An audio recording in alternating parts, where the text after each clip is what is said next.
السلام علیکم ورحمۃ اللہ وبرکاتہ۔ امید کرتی ہوں آپ سب خیریت سے ہوں گے۔ آج کا پیارا واقعہ ہے حضرت محمد صلی اللہ تعالیٰ علیہ وسلم حضرت رابعہ بن کعب رضی اللہ تعالیٰ عنہ کا واقعہ۔ چلتے ہیں واقعے کی طرف۔ حضرت رابعہ بن کعب رضی اللہ تعالیٰ عنہ فرماتے ہیں، میں ابھی عرفان شعب میں تھا کہ روح انور ایمان سے چمک اٹھی اور میرا دل اسلام کے روم و اسرار سے لبریز ہو گیا۔ جب میں نے دیدار نبی کریم صلی اللہ تعالیٰ علیہ وسلم کا سرما اپنی آنکھوں میں ڈالا تو آپ صلی اللہ تعالیٰ علیہ وسلم کی محبت میرے روح میں سرایت کر گئی۔ ماشاءاللہ، آپ صلی اللہ تعالیٰ علیہ وسلم کی بے پناہ محبت نے مجھے آپ کے سوا ہر چیز کو بھلا دیا۔ ماشاءاللہ، بے شک ایک دن میں نے اپنے دل سے کہا، رابعہ تجھے پہ افسوس ہے، بھلا تو اپنے آپ کو رسول اقدس صلی اللہ تعالیٰ علیہ وسلم کی خدمت کے لیے وفات کیوں نہیں کر دیتا؟ اس مقصد کے لیے تجھے پہلی فرصت میں بارگاہ رسالت میں عرض پیش کرنی چاہیے۔ اگر درخواست قبول ہو گئی تو تیرے بھاگ جاگ اٹھیں گے۔ ماشاءاللہ، تجھے قرب کی صداقت میں نصیب ہوگی اور محبت نے کامیابی علاوہ و جل دنیا و آخرت کی خیر و برکت تیرے جھولی میں ڈال دی جائے گی۔ سبحان اللہ۔ یہ سوچتے ہی میں نے بارگاہ رسالت میں درخواست کی، یا رسول اللہ صلی اللہ تعالیٰ علیہ وسلم مجھے اپنا خادم بنا لیجئے۔ آپ نے کمال شفقت مصلحت کا اظہار کرتے ہوئے مجھے اپنی خدمت کے لیے قبول کر لینا۔ زیر قسمت وارے خوش نصیبی میں خوش سے جھوم گیا اور اپنی قسمت پر ناز کرنے لگا۔ سبحان اللہ، میں اس دن سے سائے کی طرح آپ صلی اللہ تعالیٰ علیہ وسلم کے ساتھ ہو گیا۔ جہاں چلتے میں چلتا، جہاں بیٹھتے میں بیٹھتا، جس طرح کا بھی رخ کرتے آپ کے ساتھ خدمت کے لیے تیار ہوتا۔ سبحان اللہ، جب آپ میرے طرف نگاہ اٹھاتے تو میں فوراً آپ کے سامنے باادب ٹھہرا ہوتا۔ جب آپ مجھے کسی کام کا حکم دیتے تو پلک جھپکنے میں اس کام کو سارا انجام دے دیتا۔ سبحان اللہ، اس طرح میں دن بھر آپ کی خدمت میں مصروف رہتا۔ جب نماز عشاء ادا کر لیتے اور اپنے حجرے میں تشریف لے جاتے تو میں کہیں نہیں جانے کی بجائے آپ کے گھر کی دہلیز پر بیٹھ جاتا۔ سبحان اللہ، کہ شاید رات کے وقت آپ کو کوئی کام یاد آ جائے اور میں وہاں موجود نہ ہوا تو آپ کو وہ کام کرنا پڑے۔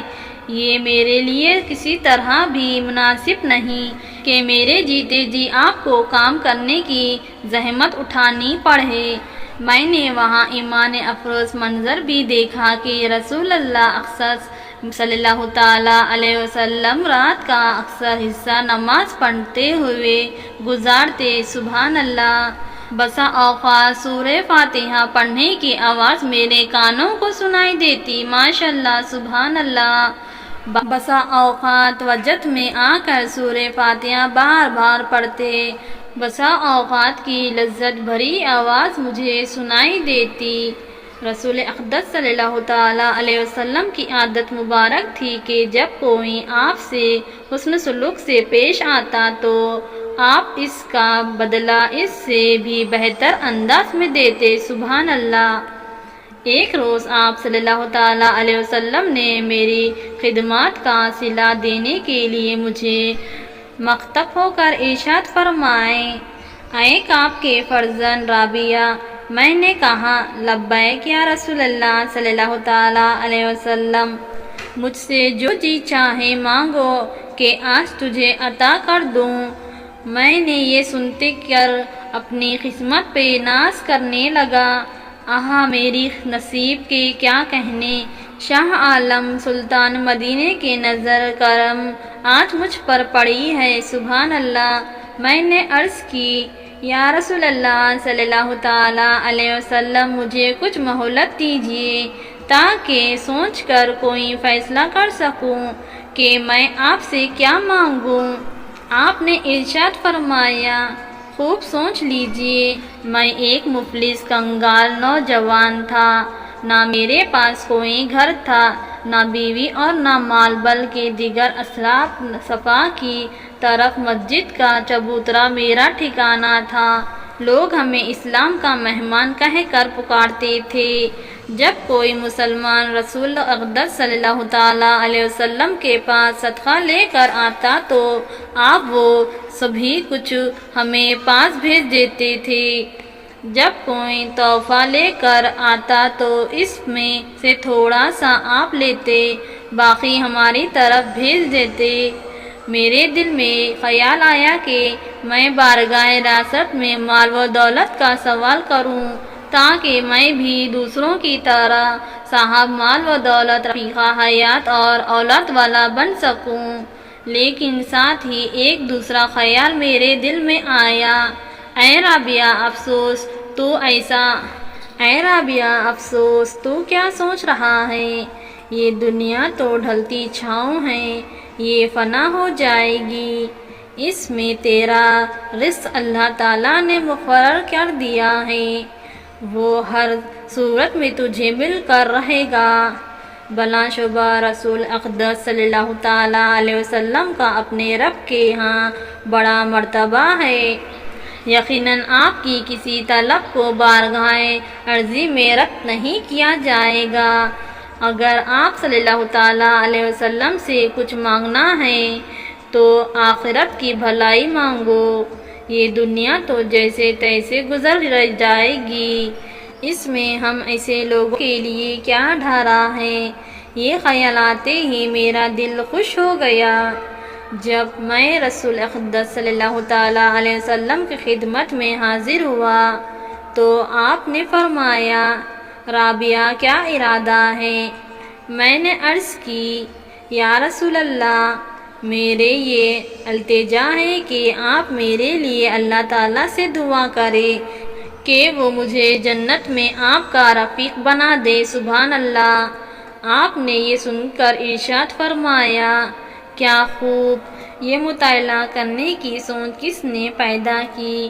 میں نے عرض کی، یا رسول اللہ صلی اللہ تعالیٰ علیہ وسلم، کسی نے بھی مجھے یہ مطلب کرنے کو نہیں کہا، بلکہ جب آپ نے مجھے فرمایا کہ میں آپ سے کچھ مانگوں تو پہلے میرے دل میں آیا کہ میں آپ سے دنیا کا مطلب کروں، پھر اچانک میرے دل میں خیال آیا، کیوں نہ باقی رہنے والی آخرت کو فنا ہونے والی دنیا پر ترجیح دے دوں۔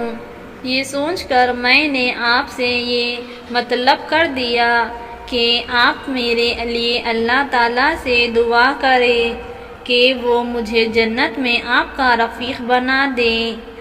رسول اللہ صلی اللہ تعالیٰ علیہ وسلم دیر تک خاموش رہے، پھر ارشاد فرمایا، کیا اس کے علاوہ وہ کبھی کوئی مطلب ہے؟ میں نے برشتہ کہا، ہرگز نہیں، میں جنت میں آپ کی رفاقت کو ہر چیز پر ترجیح دیتا ہوں۔ آپ نے ارشاد فرمایا، جنت میں میرے رفاقت چاہتے ہو تو دل لگا کر زیادہ سے زیادہ عبادت کرو، اس طرح جنت میں میری رفاقت کا مستر آنے آسان ہو جائے گا۔ میں یہ سن کر زیادہ سے زیادہ وقت عبادت میں مصروف رہنے لگا۔ ابھی چند دن ہی گزرے ہوں گے کہ ایک روز رسول اللہ صلی اللہ تعالیٰ علیہ وسلم نے مجھے آواز دی۔ میں نے فوراً آپ کی خدمت میں اقصت میں حاضر ہوا۔ آپ نے مسکراتے ہوئے ارشاد فرمایا، رابعہ کیا تم شادی نہیں کرو گے؟ میں نے اقصت ادب و احترام عرض گزارش ہوا، میرا دل نہیں چاہتا کہ کوئی چیز آپ کی خدمت میں آڑی آئے، اور پھر آپ کو یہ بھی معلوم ہی ہے کہ بیوی کے اخراجات کا میں متحمل نہیں ہو سکتا۔ یہ سن کر آپ خاموش ہو گئے اور چند دن اس طرح گزرے گئے۔ پھر ایک روز آپ نے پوچھا، رابعہ کیا خیال ہے؟ تم شادی نہیں کرو گے، لیکن میرے دل میں خیال آیا کہ رابعہ تجھے یہ جواب نہیں دینا چاہیے تھا۔ بقرہ نبی کریم صلی اللہ تعالیٰ علیہ وسلم تجھ سے بہتر جانتے ہیں کہ دین و دنیا میں تیرے لیے بہتر کیا ہے، اور جو تیرے مالی حیثیت ہے آپ صلی اللہ تعالیٰ علیہ وسلم اس سے بخوبی واقف ہیں۔ اگر آپ دریافت فرما رہے ہیں تو یقیناً اس میں کوئی راز ہوگا، تو میں نے فیصلہ کر لیا کہ اگر آپ نے شادی کی متعلق کو پوچھا تو میں انکار نہیں کروں گا، بلکہ بسر و آداب احترام ہوگا۔ سر تسلیم خم ہے جو مزہ مالی کی رضا ہو، میں اس پر راضی ہوں۔ ابھی چند دن ہی گزرے تھے کہ رسول اللہ صلی اللہ تعالیٰ علیہ وسلم نے پھر پوچھا، رابعہ کیا تو شادی نہیں کرے گا؟ میں نے عرض کی، کیوں نہیں، میں برضاغب تیار ہوں، جو آپ کا حکم سر آنکھوں پر، سبحان اللہ، میں اور میرا یہ نصیب رضا قسمت ہے۔ آپ یہ بات سن کر خوش ہوئے اور ارشاد فرمایا کہ فلاں گھر جاؤ، اہل خانے میں میرا سلام کہنا اور انہیں یہ پیغام دینا کہ رسول اللہ صلی اللہ تعالیٰ علیہ وسلم تمہیں یہ حکم دیتے ہیں کہ رابعہ کو اپنا داماد بنا لو۔ میں شرماتا اور جھلکتا ہوا ان کے پاس گیا، سلام کیا اور انہیں رسول اللہ صلی اللہ تعالیٰ علیہ وسلم کا پیغام دیا، اور میں یہ دیکھ کر حیران رہ گیا کہ بغیر کسی حیل و جہالت کے وہ مجھے اپنا بیٹا بنانے پر راضی ہو گئے، اور محبت بھری انداز میں کہنے لگے کہ حبیب صلی اللہ تعالیٰ علیہ وسلم کا حکم سر آنکھوں پر، ہم انہیں اور ہمارے طرف سے ان کے بھیجے ہوئے پیغام رسد کو خوش آمدید کہتے ہیں۔ آپ کی نظر انتجاب زیر قسمت، یہ ہماری خوش نصیبی ہے، سبحان اللہ۔ اس کے بعد بغیر کسی لفظ و پیش کے انہوں نے اپنی بیٹی کا نکاح مجھ سے کر دیا، سبحان اللہ۔ امید کرتی ہوں آج کا یہ ہمارا واقعہ آپ کو کیسا لگا، کامنٹ باکس میں ضرور بتائیے۔ ہماری ویڈیو کو لائک، ہمارے چینل کو سبسکرائب کرنا مت بھولنا۔ اب مجھے اجازت دیجیے، اللہ حافظ۔